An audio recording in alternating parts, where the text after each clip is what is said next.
अगर ना चाहते हुए भी मन में अश्लील विचार आते हैं तो बुद्ध की यह कहानी आपके विचारों को बदल सकती है। एक बार चंद्रवंशी राजकुमार भरत बुद्ध के सानिध्य भिक्षु के रूप में दीक्षित हुए। बुद्ध अपने भिक्षुओं को उपदेश देने के साथ साथ उनको भिक्षा मांगने के लिए भेजा करते थे, जहाँ से उनको भिक्षा मिलती थी। भरत को महात्मा बुद्ध ने भिक्षा लेने के लिए एक श्राविका के घर पर भेजा। भरत रास्ते में चलते हुए सोच रहे थे कि ना जाने आज खाने में क्या मिलेगा। हमेशा महल में खाने के लिए अनगिनत स्वादिष्ट भोजन मिलते थे, लेकिन आज जो भी मिलेगा उसी से काम चलाना पड़ेगा। भरत ने श्राविका के घर पर जाकर भिक्षा के लिए याचना की। श्राविका ने भरत को बैठने के लिए कहा। श्राविका जब अंदर गई थी तो भरत पुनः अपने प्रिय भोजन के बारे में सोच रहे थे। जब श्राविका भोजन लेकर आई तो भरत अचंभित रह गए। भरत अपने प्रिय भोजन को देखकर खुश हो गए। भरत भिक्षा ग्रहण करने लगे। भिक्षा ग्रहण करते हुए भरत सोचने लगे कि उनको खाना खाने के बाद कुछ विश्राम करने की आदत है, लेकिन आज उन्हें यहाँ से खाना ग्रहण करने के बाद धूप से होकर वापस आश्रम पहुँचना है। भोजन हो जाने पर श्राविका ने भरत को कुछ समय विश्राम करने के लिए आग्रह किया। भरत पुनः खुश हो गए। सारी इच्छाओं की पूर्ति होते देख उनको एक संयोग मानकर कुछ देर के लिए लेट गए। लेटते हुए भरत सोचने लगे, आज तो सोने को मिल गया, लेकिन मेरे सर पर हमेशा के लिए छत का साया तो मिट गया है। जब भरत सोकर पुनः उठे तो श्राविका ने कहा कि आपको जब तक यहाँ रहने का मन है आप यहाँ पर रह सकते हैं।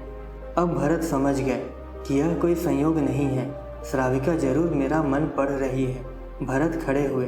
भरत ने श्राविका से पूछा, मुझे क्षमा कीजिए, पर क्या आप मेरा मन पढ़ सकती हैं? आप यह सब कैसे कर लेती हैं? श्राविका ने भरत से कहा कि शुरू में मेरे लिए ये कठिन था, लेकिन मैंने खुद के विचारों को देखना शुरू किया। शुरू में वह विचारों की संख्या अनगिनत थी, पर मैंने अपना पूरा ध्यान उन विचारों पर केंद्रित किया। मैंने बिना पक्ष और विपक्ष के अपने विचारों को देखना जारी रखा। धीरे धीरे मेरे विचारों की संख्या कम होती गई। मेरे सारे व्यर्थ विचार दूर होते गए। तब से मैं दूसरों के विचार पढ़ लेती हूँ। यह सब सुनकर भरत घबरा गए। भरत ने श्राविका से आज्ञा ली और वहाँ से निकल पड़े। रास्ते में चलते हुए भरत अपने मन के विचारों को स्मरण करने लगे। भरत के मन में श्राविका के बारे में अश्लील विचार आए। श्राविका ने भरत के बारे में क्या सोचा होगा? भरत को खुद पर शर्म आ रही थी। भरत आश्रम पहुँचे। भरत ने बुद्ध से कहा कि अब से वो भिक्षा मांगने के लिए नहीं जाएंगे। बुद्ध ने भरत को नीचे बिठाया और कहा कि क्या हुआ, तुम मुझे अपनी व्यथा विस्तार में बताओ। भरत ने विस्तार में सारी बात बताई।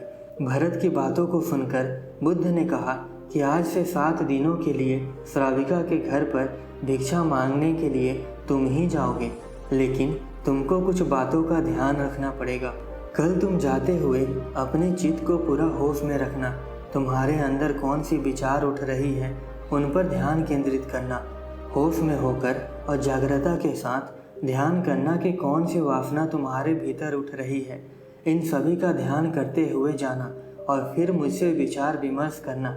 अगले दिन भरत बुद्ध के बताए अनुसार पूरे मार्ग में अपने होश को जागृत रखते हुए चल रहा था।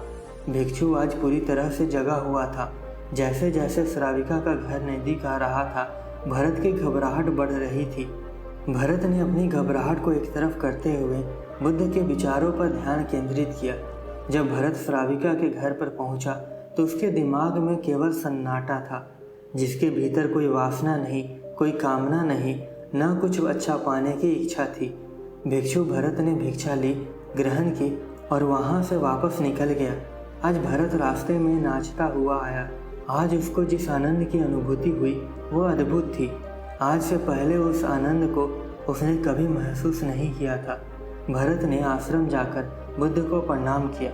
हमेशा ध्यान रहे कि कौन सी विचार हमारे दिमाग में कहाँ से उत्पन्न हो रहे हैं और वह किस प्रकार की भावना को उठा रही है। इस पर हमारा पूरे तरीके से नियंत्रण होना अनिवार्य है।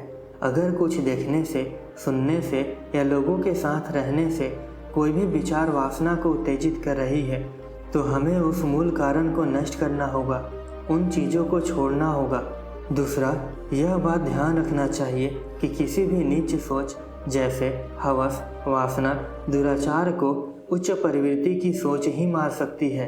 इसलिए हमें हमारा ध्यान साधना, जीवन के लक्ष्य को पूरा करने में, धार्मिक ग्रंथों का अध्ययन और कर्तव्य कर्मों में लगाना चाहिए। जब ध्यान उच्च विचारों पर केंद्रित होगा तो भरत की भांति हमारे दिमाग में भी केवल एक सन्नाटा होगा, जिसके भीतर न कोई वासना होगी और न ही कोई कामना होगी।